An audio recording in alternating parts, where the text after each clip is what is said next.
Olá a todos, aqui quem fala é o professor Maílson. Essa é uma aula de biologia para todos os segundos anos da escola UV7. Lembrando aí que são alunos do turno da manhã, da tarde, da noite, e aí também alunos da professora Carla e do professor Costa. O tema da aula de hoje é sobre aparelho reprodutor feminino e métodos contraceptivos. Gente, nesse tópico nós estamos falando e nos referindo à reprodução humana, né, usando aí como perspectiva o sistema reprodutor masculino e feminino. Um sistema reprodutor ele é composto aí por uma série de órgãos que vai permitir a realização da reprodução sexuada. A reprodução sexuada é aquela que envolve, né, a troca de material genético entre dois indivíduos, né, e onde as células gaméticas, no caso o gameta, é a célula que traz esse material genético. No homem, o gameta é o espermatozoide, e na mulher, o gameta é o ovócito secundário em questão, o óvulo, tá?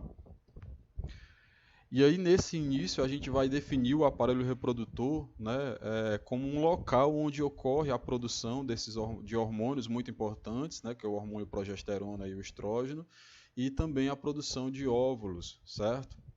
Dos gametas femininos. E aí uma parte, né, um órgão desse sistema, que é o útero, é uma estrutura muito importante, né, necessária para que ocorra o desenvolvimento do bebê durante a gestação. Então, em resumo, a função do aparelho reprodutor é produzir os óvulos, é propiciar o ambiente para acontecer a fecundação, né, para que ela possa receber os espermatozoides, e também é o local onde vai ocorrer o desenvolvimento do embrião, a nutrição desse embrião. Tá? O aparelho reprodutor, para fins didáticos, nós vamos dividir aqui entre parte externa e parte interna, ok? Então vamos lá. Começando pela parte externa, o nome correto dentro da biologia, né, dentro da ciência como um todo, é chamado de vulva, certo? E aí também em alguns livros pode ser chamado de pudendo feminino. Essa parte externa vai ser aí composta aí pelos lábios maiores, né? Vamos imaginar de fora para dentro. Os lábios maiores têm como função a proteção do restante da vulva, né? Tá certo? É uma dobra de pele, né, bastante com tecido bastante espesso, e ele também delimita aí a entrada da vagina, tá? No caso aqui, em destaque no amarelo, né, a cor em amarelo. No destaque em cor verde se refere aos lábios menores, tá? Os pequenos lábios, também chamado, e aí delimita a abertura da vagina e delimita a posição aí da uretra, tá? E aí nesse caso faz todo um ecossistema de bactérias que vivem e transformam a vagina, no caso a vulva, no meio ácido, no ambiente ácido. Uma outra estrutura já interna aos grandes lábios é o clitóris, né? Nós vamos falar sobre o clitóris. Nesse caso, é uma estrutura análoga ao pênis, né? Possui em média aí mais ou menos 1 centímetro, e aí apresenta bastante terminações nervosas, é um ponto muito sensível no corpo, né, feminino, da mulher em questão, e aí durante a excitação sexual esse órgão, assim como a glande no homem, né, ela se preenche de sangue e fica rígido, tá? E tem aí como função o orgasmo feminino. O próximo ponto aqui, frisado aqui na cor vermelho, é a uretra. É muito importante que você tenha a noção de que a uretra não faz parte do aparelho reprodutor feminino. Ela não pertence ao sistema genital. Estamos falando aí sobre o sistema urinário, tá certo? E aí a gente vê a parte inicial que a gente vai chamar de abertura da vagina, tá certo? O limite ali para a estrutura interna do aparelho feminino. Então, ainda na parte externa, para que vocês possam ver, aquela analogia que eu falei sobre o clitóris, ó, a glande clitoriana e, no caso, a glande peniana, né? São partes bastante sensíveis, tá? Tem também a presença do prepúcio, tanto peniano quanto clitoriano, ok? E aí, ainda na parte externa, a gente visualiza, né, aqui pela imagem, orifícios que no caso de onde serão eliminadas, né, um muco lubrificante da vulva, certo? Que são as glândulas de Bartholin, tá certo? E aí no caso não é visível, né, mas existem situações de grande infecção e de inclusive grandes problemas nessas glândulas, tá bom? E elas que eliminam aí um muco lubrificante. Então agora a gente começa a estudar a parte interna, de fora para dentro, a gente vê aí que o ímen, né, está na abertura do canal vaginal, certo? E o ímen, gente, é uma fina membrana que ela é rompida geralmente no primeiro ato sexual, mas até mesmo atividades físicas, né, pode ocorrer aí o rompimento do ímen, né? E a função do ímen na infância é proteger contra a infecção. E aí a gente vai conhecer também agora o canal vaginal, né, que no caso também é chamado de vagina ou de vestíbulo vaginal, é a entrada do aparelho reprodutor interno feminino, é um tubo de parede muscular, né, fibra muscular, que tem cerca de 10 a 12 centímetros de comprimento.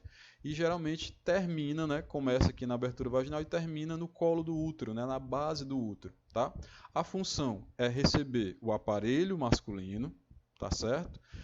Os espermatozoides, né, durante a cópula, e também esse músculo permite se alargar, né, no caso, e aumentar, dobrar, triplicar de tamanho para que possa ocorrer aí a saída dos bebês em partos normais. Tá? Logo de início, quando nós falamos do útero, nós temos que falar sobre o colo do útero, né, ou também chamado de cérvix, que é a entrada, né, a extremidade da vagina, final no caso, né, e é a entrada para o útero, tá? É uma porção estreita, né?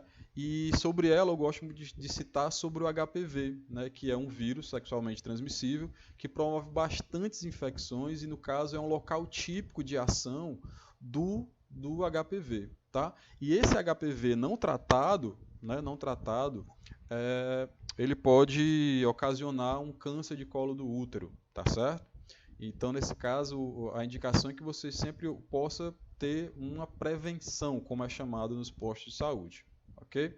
Então, colo de útero, agora a gente vai diretamente para o útero. Né? O útero ele é um órgão oco, né? Ele é muscular, ele tem a capacidade de se expandir durante a gravidez, tá certo?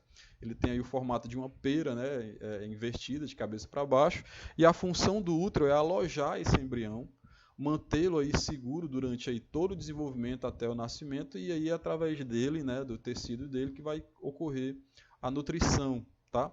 Então a estrutura do útero ele tem 3 camadas. Nós temos aqui o miométrio, bem fácil de ser identificado, certo? E nós temos também uma outra camada aqui que é o endométrio, que é a camada interna do útero, tá? O endométrio ele tem um tecido bastante irrigado por sangue, quando eu digo irrigado, que pode ser facilmente preenchido por sangue. Esse crescimento do endométrio, né, o tecido muda, ele vai crescendo conforme passa 28 dias, né? Na gravidez, o endométrio ele recebe o embrião, né, e através desse endométrio que é formado aí o que nós chamamos o que vai ser o cordão umbilical, certo? Se no caso na mulher no útero que não apresenta gravidez, esse endométrio ele vai ser descamado e vai ser aí eliminado pela abertura da vagina, no caso. Tá? Então, o que acontece é que esse fenômeno aí que nós conhecemos é chamado aí de menstruação, processo que acontece aí no período de a cada 28 dias, né, que nada mais é do que o endométrio sendo eliminado, né, a parede interna do útero sendo descamada. Nisso eu começo a falar sobre a endometriose, né, que também é uma doença que atinge que tem envolvimento com o aparelho reprodutor, tá? Nada mais é a endometriose do que células do endométrio que não estão dentro do útero, aparecem em outro lugar do corpo da mulher e que quando, né, nesse período de 28 dias, que elas recebem uma determinada quantidade de hormônios, certo? E aí esse endométrio ele desenvolve, causando muita dor aonde, né, no local onde ele foi parar, tá? Então, nesse caso, a endometriose é o depósito de células do endométrio em outra parte do corpo que não seja o útero, tá? Pode ser no trato intestinal, pode ser em outras partes, tá certo? E aí, no caso, a gente começa conhecendo aí de fora para dentro, já passamos pelo útero, a gente vai agora para as tubas uterinas, né? Também chamadas anteriormente de trompas de Falópio, tá? São 2 canais bem finos que saem de cada lado do fundo do útero, digamos assim, né, da parte superior, e eles terminam em extremidades bem próximas aos ovários. Deixa eu pegar aqui. E aí essas extremidades, né, são filamentos, né, que no caso a gente vai chamar aí de fímbrias. Tá? Nessa tuba uterina ocorre aí contrações peristálticas, né? Dentro dela a presença de cílios, que são inúmeros cabelinhos que promovem, né, o andar, né, o movimento de estruturas que a gente vai já falar, certo? E aí, nesse caso, esses cílios, né, eles auxiliam no transporte do ovócito secundário até o útero. Tá? Então, nós estamos conhecendo aqui antes o óvulo, né?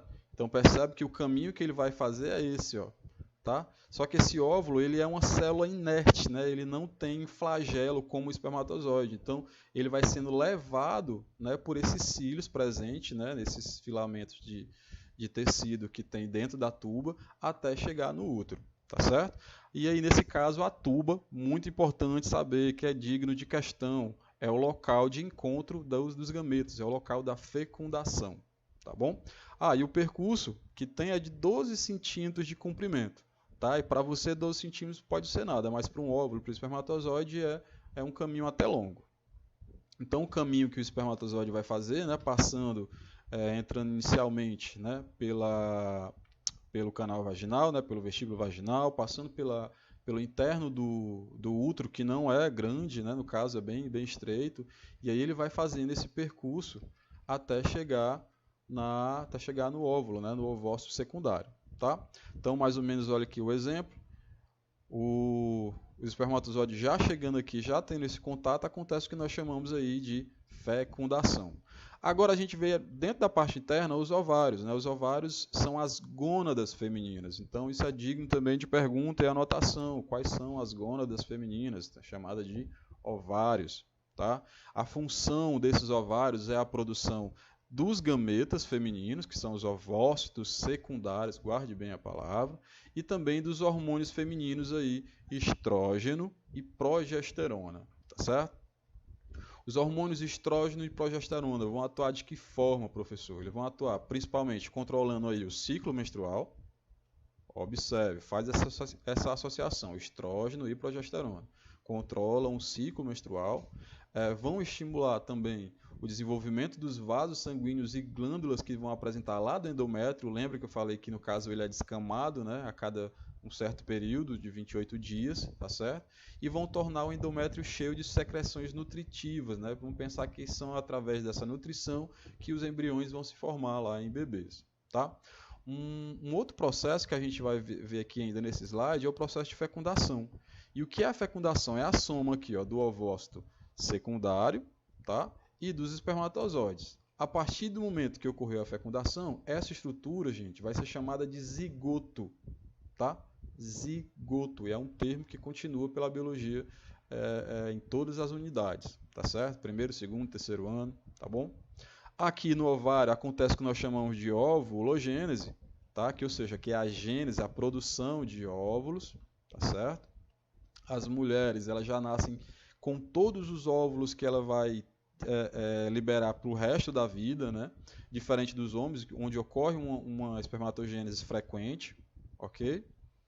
E aí, através nessa primeira fecundação, ou melhor, acontecendo essa primeira fecundação, vai acontecer diferentes divisões celulares, onde vai formar uma outra estrutura depois dessas divisões celulares que a gente vai chamar de blastocisto. Esse blastocisto vai sair aqui caminhando pela tuba até cair diretamente no endométrio, onde ele vai se fixar. Tá? Vou mostrar aqui uma imagem posterior para vocês. Olha, lembra qual é o processo que acontece no endométrio? É um processo chamado de nidação. Tá certo? A nidação nada mais é do que essa incorporação do blastocisto, aí, o óvulo, né, na parede do endométrio. Tá certo? Então, essa aqui é uma imagem para que vocês não se apeguem somente àquela imagem anterior. Então, aqui a gente consegue identificar tudo que a gente já viu. Aqui eu vou ter as gônadas, né, no caso, os ovários, as fímbrias, a tuba uterina. Essa parede aqui, olha, é a parede do espessa, né, a parede do útero, tá? Aqui, no caso, canal vaginal. E aqui, para vocês verem, é a bexiga, né? A bexiga fica muito encostada aqui do útero, tanto é que no período de gestação, uma situação que acontece com frequente é o desejo de urinar, né, com bastante frequência, tá?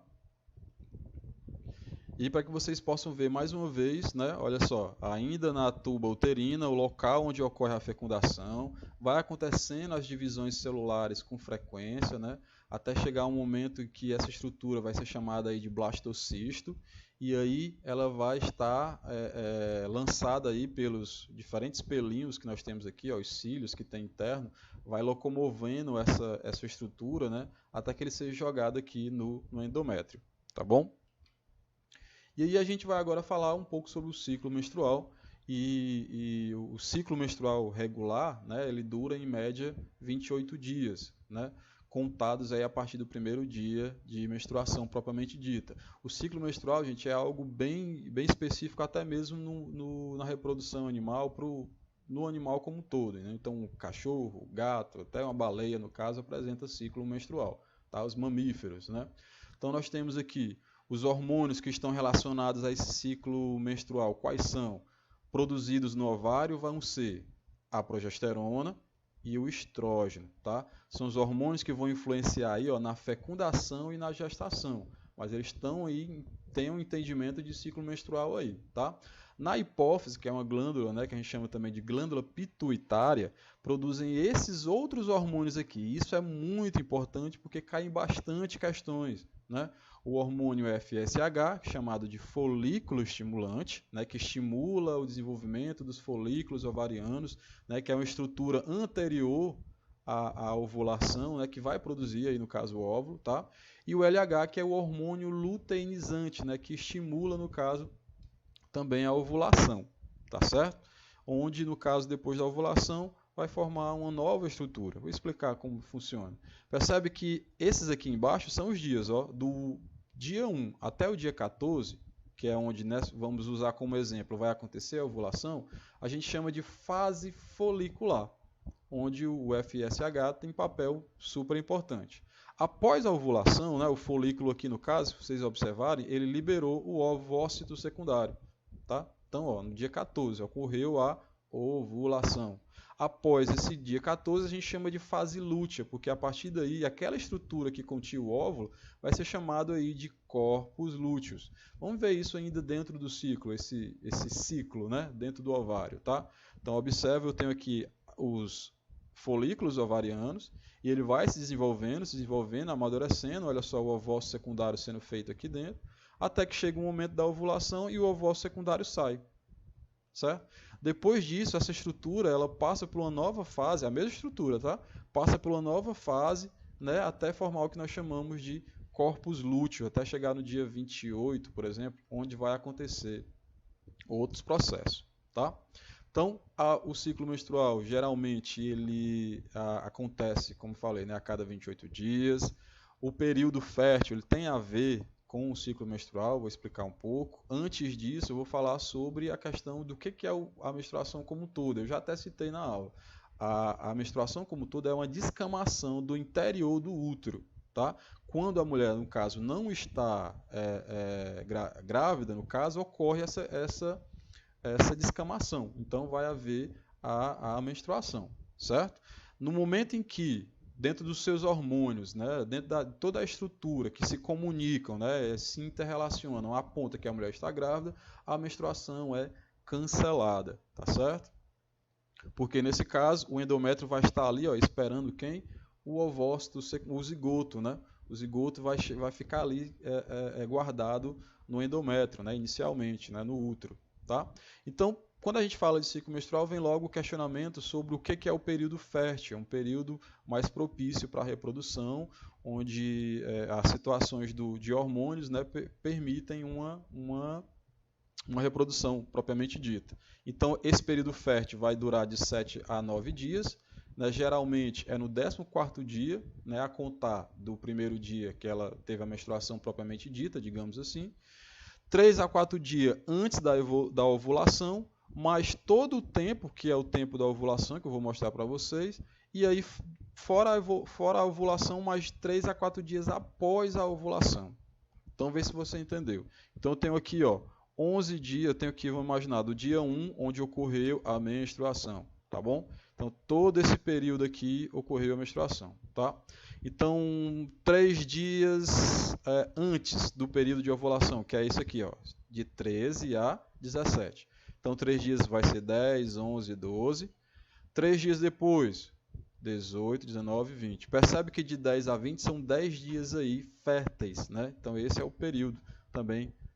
Pode ser usado no critério de tabelinha. Uma curiosidade, a primeira menstruação, no caso da mulher, pode ocorrer de 12 a 13 anos e é chamada de menarca, tá? E a última menstruação é chamada de menopausa, tá bom? E acontece aí de 45 a 55 anos, tá certo?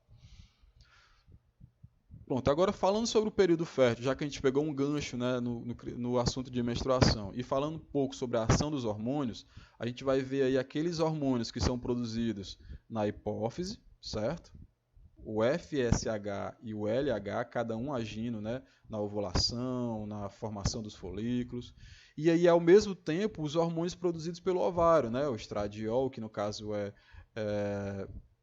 o estrógeno, né, e a progesterona. Percebe que eles têm quantidade, né, isso aqui é a quantidade de hormônios que estão sendo liberados no sangue, eles vão oscilando, eles nunca quase estão igual. Nesse primeiro momento, o LH, o hormônio luteinizante, só vai aparecer bem próximo à data da ovulação. Ah, professor, isso aí tem uma data? Tem, observa aqui embaixo. Data, né, dia 1, dia 7, dia 14. Vamos olhar aqui diretamente para a data da ovulação. Tá?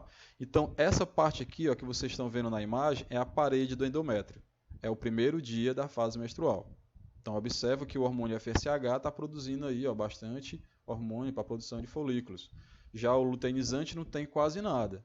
Aqui, do mesmo jeito, a progesterona não tem quase nada, né? Então, conforme vai passando os dias, esses hormônios vão sendo colocados no sistema feminino, né, no corpo da mulher, e vai acontecendo as mudanças que ocorrem. Então, até chegar no dia 14, para ver essas mudanças bem visíveis. E aí, após o dia 14, o que acontece é que a queda, por exemplo, a queda do hormônio luteinizante, né? A queda também do hormônio FSH, ele permanece estável, né? Houve um crescimento do estrógeno até chegar no dia da ovulação, logicamente ele, tá? E a progesterona também, aí que é um hormônio que vai ajudar, no caso, vai influenciar diretamente no endométrio, tá? Para receber essa criança. Então, nesse caso, percebe que eu tenho aí as quatro situações, os 4 hormônios agindo ao mesmo tempo, tá bom? E agora, gente, a gente vai falar um pouco sobre os métodos contraceptivos, tá certo? Os métodos contraceptivos eles podem ser classificados em diversas formas, né? Os métodos de barreira são os mais conhecidos, tá? O dispositivo intrauterino, no caso, também é um exemplo, né? Métodos hormonais também são exemplos, métodos cirúrgicos, né? A gente vai encerrar nossa aula com os métodos cirúrgicos, além de ter métodos naturais e métodos que a gente chama de abstinência, tá? E aí, conforme vocês forem conhecendo esse tipo de métodos, eu peço que vocês tenham atenção sobre os critérios de eficácia contra a gravidez, já que a gente está falando de contraceptivo, né? E também aqui aproveitando um momento para falar da eficácia contra ISTs, né? O que é o IST? São infecções, certo? Cadê aqui? ISTs são infecções sexualmente transmissíveis, né? Porque são várias, tá? Então, observem esses 2 detalhes, eficácia contra a gravidez e eficácia contra infecções. O primeiro método contraceptivo conhecido, né, no caso é chamado de coito interrompido. O que é o coito de fato é o momento da ejaculação e ele apresenta, olha só, pouca eficácia contra a gravidez, né? O que consiste o coito interrompido? Consiste na retirada do pênis da vagina momento antes da ejaculação. Por que é que não tem eficácia nenhuma contra a gravidez? Porque no caso o homem pode liberar uma certa quantidade de material espermático, né? Mesmo sem passar pelo momento da ejaculação, tá certo? Passar pelo momento que é chamado do orgasmo masculino, certo? O gozo, digamos assim, tá ok? E aí, nesse caso, nenhuma eficácia contra infecções sexualmente transmissíveis, né? Não existe nenhum meio de proteção contra ISTs. Um outro tipo de método contraceptivo é a tabelinha. A tabelinha, no caso, ela não apresenta, né, quase nenhuma eficácia, ou seja, ela apresenta pouca eficácia contra a gravidez, tá certo? Porque é possível que ocorra mudança, né, no período menstrual, no período fértil das mulheres, e isso pode acontecer por inúmeros fatores, tá? E também não apresenta nenhuma eficácia contra infecções sexualmente transmissíveis, tá certo? Então, o que é a tabelinha de fato? Ela consiste aí na suspensão de relações, né, sexuais durante o período fértil. É um exemplo de método de abstinência, né, durante o período fértil. Vamos imaginar aqui, de 10 a 18, não ocorrer nenhum tipo de relação sexual que envolva penetração, por exemplo. Tá certo? E aí o preservativo, no caso, que é um exemplo de método de barreira, né, que eu vou colocar aqui a camisinha, tanto masculina quanto feminina, é nada mais do que um protetor de látex que envolve o pênis ou reveste a parte interna, né, do canal vaginal, onde impede que o esperma atinja o interior da vagina durante o ato sexual. Então, tanto tem a camisinha masculina, mais comum, quanto existe também a camisinha feminina, né? A camisinha feminina, diferente da masculina, ela tem 2 anéis de látex, de borracha, certo? Onde o anel inferior é o que deve ser introduzido aí, no caso, pela própria, né? Pela própria mulher, no caso, no canal vaginal, tá certo? No homem ele apresenta apenas um anel de látex onde vai servir de base, né? Tá certo? E aí o que acontece do preservativo? Olha só, a grande eficácia contra a gravidez e também grande eficácia contra infecções sexualmente transmissíveis, tá certo? Um exemplo da aplicação dos métodos contraceptivos de camisinha, a forma como deve ser colocada e como deve ser retirada, né? No caso da camisinha feminina, né, deve ser introduzida pela abertura do canal vaginal, certo? E deve ser eliminada, né, na forma dobrando para que o material espermático não fuja, certo? Do mesmo jeito, a camisinha masculina, né, após ser utilizada, deve ser dado um nó, né, para que o material também não saia, tá? E aí a gente parte para um outro método contraceptivo, que é a pílula anticoncepcional. Apresenta aí grande eficácia contra a gravidez, mas nenhuma eficácia contra doenças sexualmente transmissíveis. Nada mais é do que um produto químico, né, que influencia na não produção de hormônios FSH e LH, que são os responsáveis por promover o amadurecimento aí dos folículos ovarianos e também da ovulação. Tá certo? Então são 21 comprimidos consecutivos que devem ser tomados. Tá? A pílula do dia seguinte é uma medida contra a gravidez também, certo? Mas apresenta uma possibilidade de erro, né? Nenhuma medida, né? Não é nenhuma eficácia contra infecções sexualmente transmissíveis. Deve ser ministrada até 72 horas, né, depois do ato, desprotegido, tá certo? E é uma droga que aumenta bruscamente a produção dos hormônios progesterona e estrógeno, né, fazendo aí com que o FSH e o LH também não sejam inibidos a sua produção, tá? O diafragma, ela tem uma média eficácia contra a gravidez e nenhuma contra infecções sexualmente transmissíveis, tá certo? O dispositivo de borracha que é colocado no colo do útero e vai impedir aí a passagem aí de espermatozoides, tá certo? A vasectomia, gente, é um método cirúrgico, né, contraceptivo. No caso, a vasectomia pertence, né, ao método masculino. Nada mais é do que um corte feito, né, numa estrutura chamada canal deferente. E aí os espermatozoides que são produzidos aqui, ele não tem por onde passar, ele não vai fazer todo o percurso para sair, né, na ejaculação. Tá certo? O homem continua produzindo outras substâncias, mas não é liberado, não com presença de espermatozoides. Tá certo? No caso do método cirúrgico feminino, é a laqueadura. Nada mais é do que uma secção, né, no caso, um corte aí nas tubas uterinas, ou seja, impede aí tanto a passagem do espermatozoide, né, para chegar, quanto também a passagem dos óvulos, dos ovócitos secundários. Né, uma esterilização cirúrgica e ela é definitiva, tá certo? Pode ser por meio ou da ligadura, que no caso pertence, é como se fosse grampeado, né, digamos assim, como também pode ser feito pelo corte das trompas, ok? Então, gente, essa é a nossa aula de hoje, tá? Valeu!